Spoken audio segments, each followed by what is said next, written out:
Now, joining me at this point is Dr. Rais Hussin, and he is the President and CEO of EMIR Research.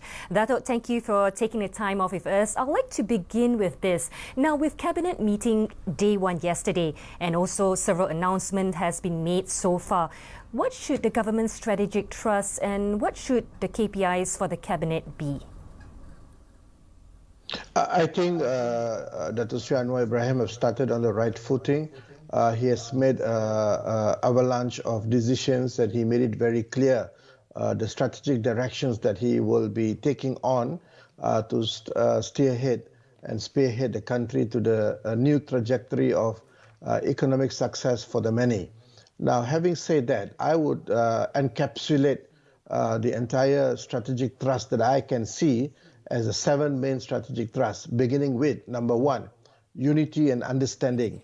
I think the GE15 has been a very intense campaign of politics. Politics far override everything else. So this cabinet must focus on how to reunify and make all Malaysians understand each other. I think this is very critical. Unity is critical. So that's number 1. Number 2, radical transparency and good governance. I think in this space, Dr. Sri Anwar have specifically mentioned many times there shall be no more closed tender or negotiated tender or direct nego or choreographed tender. So it's going to be an open tender that is enshrine and encapsulate the important factor of radical transparency and good governance. I think this is very, very critical for any country to survive and do well.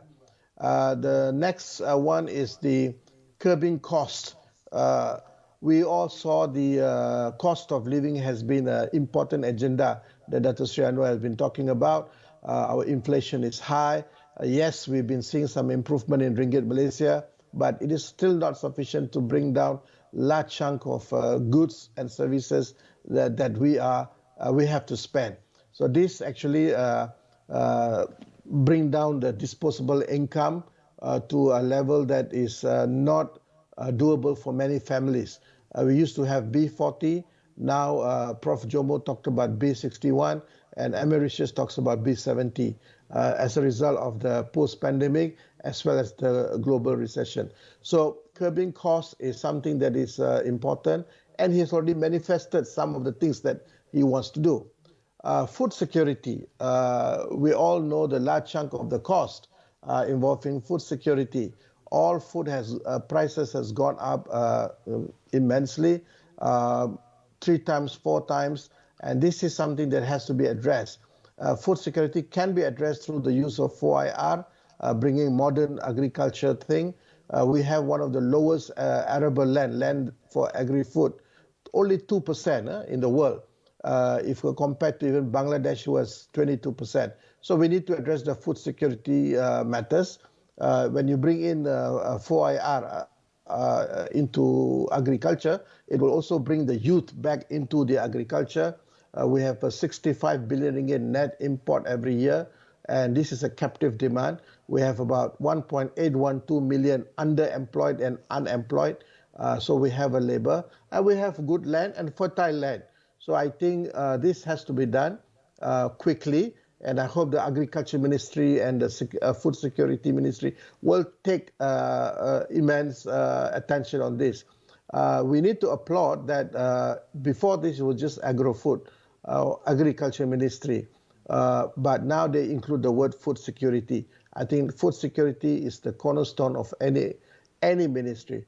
Digital transformation, this is very critical. Digital transformation, sunrise technologies, and the FDI. I'm trying to put all 3 together. Why FDI is important? We want high quality, high value FDI. We want the MITI minister to become the best salesman for Malaysia. Tell our story there, what we have, what we can do, incentives, policies. These are all critical things. Dr. Rais, there's so much more to dissect, and the new cabinet has actually 5 years to prove themselves. But just moving away from this about the new cabinet, I'd like to touch on Datuk Sri Ahmad Zahid Hamidi for a bit, because he has been seen as one of the controversial appointments in this new cabinet. As you can see on social media, there are so many comments about this. So what is your view on this appointment, and what do you think he has to do to prove his naysayers wrong? Okay, Dato Sri Dr. Zahid Hamidi has been appointed as the Deputy Prime Minister and also Rural and Rural Development Minister. Now, we have to accept that this is a unity government. This is not a government that has a simple majority. And henceforth, they have to work collectively, and the cabinet positions has to be shared accordingly.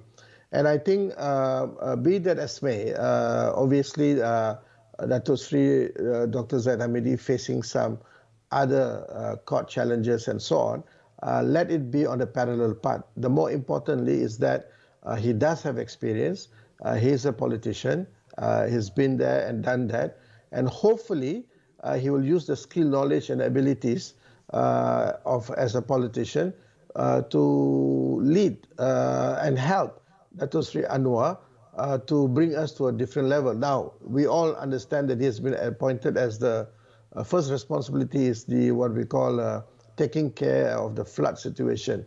I think that's a very challenging job. So let's hope, for the betterment of Malaysia as a whole, that his appointment is geared towards what he has to deliver. He would have to take a role in actually proving himself in so many aspects. But now, coming back to the Prime Minister, he has actually set several do and don'ts: open tenders, no salary for himself, and also his cabinet agreeing on a 20% pay cut. No necessary renovations to his office, to just name a few measures he has taken. Do you think that these actions are sufficient to catalyze a cultural shift in the nation's governments and also the administration to weather, the potential recession coming in 2023? I think this is a leadership by example. He's showing some of the things that must be done. It's a manifestation of form of what he wants to do. I think it's a good start. I think the open tender is very important because Malaysia loses a lot of money through corruption and leakages. There are some estimates that we have lost 3 trillion ringgit over the last 24 years as a result of leakages and corruption. Imagine if we have the 3 trillion ringgit. So I think what it can be done and how the money can be used for the people. So my view is that I think he's a good start, but of course policies must come fast and fury. Things have to be implemented, not just saying. Some of the critics have said that, well, this is 20% cut, no salary, this, that. Yes, this is just a start. And again, how many days they have been in the government? It's a start. So I think let us give the opportunity and time, appropriate time for this cabinet. I think by and large, the cabinet has good individuals, good people with great skill, knowledge, and abilities to perform. Let us give that little time. Yeah, so Doctor, so much to talk about, and we'll definitely have you back on the show again. But that's it for now, and that was Dr. Rais Hussin, President and CEO of EMIR Research.